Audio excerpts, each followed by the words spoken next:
స్మరణ లేకపోతే గాయత్రి జపం ఎన్ని లక్షల సార్లు చేస్తే అంత ఫలితం ఉంటుందంటారు కదా. ఇప్పుడు రీసెంట్గా మీరు సోషల్ మీడియాలో చూస్తున్నారు మేనిఫెస్టేటింగ్ వీడియోస్. మన సంకల్పం బలంగా ఉంటే అది అవుతూ ఇస్తుందని.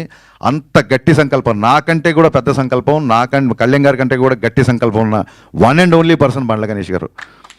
24 hours ఫోన్ చేస్తే హలో అని అడగదు. అన్న మన సినిమా బ్లాక్ బాస్టర్ చెప్పండి ఇప్పుడు ఏంటి అని. ఫస్ట్ హలో బదరు బ్లాక్ బాస్టర్, ఫోన్ పెట్టే ముందు బ్లాక్ బాస్టర్. ఎంత అంటే అర్జునుడి బాణం అర్జునుడి గురి ఒక కన్ను మీద ఉన్నట్టు blockbuster, hit super hit. అంటే కూడా మా రైటర్ గారు ఎప్పుడన్నా ఎడిటింగ్లో చూసి ఏమంటే ఇప్పుడే అంతాక్షరి సీన్ చూసాం అదిరిపోయిందండి, మన సినిమా హిట్ అవుద్ది అంటే ఆయన కోపం వచ్చేసేది. హిట్ ఏంటన్నా, హిట్ ఏంటి, హిట్ కోసం చేస్తున్నాం మనం, బ్లాక్ బాస్టర్ అన్నాడు. ఎవరైనా రైటర్లు అన్న మీ సూపర్ హిట్ అన్న ఆడియో అంటే సూపర్ హిట్ ఏంటి, బ్లాక్ బాస్టర్. అసలు కరిచేసేవాడు మనుషులు లిటరల్గా.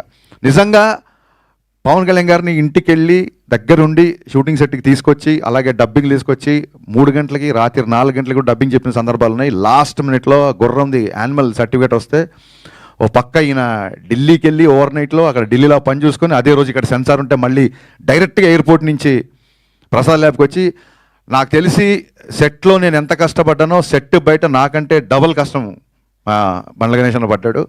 హీ డిజర్వ్స్ అనిపించింది ఒక టైంలో. ఈ వ్యక్తి ఇంత తపన పడుతున్నాడు కదా, నా కోసం కళ్యాణ్ గారి గురించే కాదు బండ్ల గణేష్ గారి కోసం అన్న గబ్బర్ సింగ్ బ్లాక్ బాస్టర్ అవ్వాలి అన్న ఒక ఫీలింగ్ యూనిట్లు అందరిలో క్రియేట్ చేశాడు. అలాగే నేను చాలాసార్లు చెప్పినట్టు మా కెమెరామెన్ విన్సెంట్ గారు ఎక్స్ట్రాడినరీ సపోర్ట్ చేశారు. అలాగే on screen hero Pawan Kalyan గారు అయితే గబ్బర్ సింగ్ సక్సెస్లో అధిక భాగం, సింహభాగం అంటారు చూసారా, అది మా మ్యూజిక్ డైరెక్టర్ దేవిశ్రీ ప్రసాద్ గారికి మీరు చూశారు. థియేటర్లో పాటలకి మొత్తం స్టేజ్ మీదకి ఎలా అయితే డ్యాన్స్లు వేశారో. ఈ సినిమా ఇందాక మా రమేష్ రెడ్డి గారు అన్నట్టు పుష్కరాలు 12 సంవత్సరాలకు వస్తాయి. ఈ గబ్బర్ సింగ్ సినిమా కూడా అంతే, ఇట్స్ ఎవర్ గ్రీన్ అండి. ఇప్పుడే కాదు మళ్ళీ 12 సంవత్సరాల తర్వాత కూడా 25 years యానివర్సరీ, బతికుంటే 50th యానివర్సరీ, ఇది ఇలాగా కంటిన్యూ అవుతుంటుందని నేను బలంగా నమ్ముతున్నా.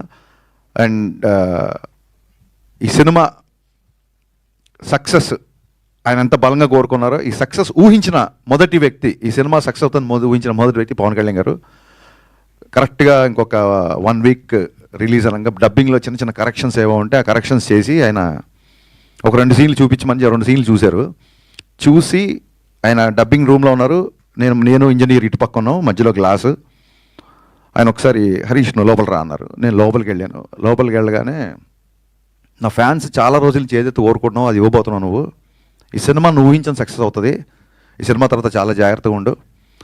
నువ్వు మామూలుగా చాలా స్పీడ్గా ఉంటావు, బట్ అలాగే స్పీడ్గా ఉంటే ఈ సినిమా ద్వారా నువ్వు స్పీడ్గా ఉన్నావు అని నేను అపార్థం చేసుకునే అవకాశాలు చాలా ఉంటుంది. కాబట్టి నీ స్పీడ్ తగ్గించి చాలా జాగ్రత్తగా ఉండు. This is going to be blockbuster అని చెప్పి షేక్ హ్యాండ్ ఇచ్చి ఆయన అక్కడి నుంచి వెళ్ళిపోయారు. ఆ తర్వాత మళ్ళీ సినిమా రోజు కానీ సినిమా తర్వాత కానీ ఆ తర్వాత సినిమా రోజు కానీ 4-5 రోజులకు 3 రోజులకు ఎప్పుడో కలిశారు. కలిసి బాగున్నావా, అందరు హ్యాపీనా, ఫ్యాన్స్ హ్యాపీనా అన్నారు తప్ప ఎంత కలెక్ట్ చేస్తుంది, ఏ రికార్డ్ కొడుతుంది, ఎక్కడ కలెక్షన్స్, ఎన్ని కోట్లు ఏంటి, ఒక్క మాట కూడా ఆయన ఎత్తలేదు. ఇప్పుడు ఇందాక మా సత్యనారాయణ గారు చెప్పినట్టు ఇంతకుముందు ఆయన ఆటోగ్రాఫ్ ఒక అభిమానికి ఆనందాన్ని ఇచ్చేది. ఇప్పుడు ఆటోగ్రాఫ్కి ఒక పవర్ ఉంది, ఆ సంతకానికి ఒక విలువ ఉంది. ఆ సంతకం కొంతమందికి కేవలం ఆనందమే కాదు, కొన్ని జీవితాలు మార్చబోతుంది, కొంతమందికి జీవనోపాధి క్రియేట్ చేస్తుంది.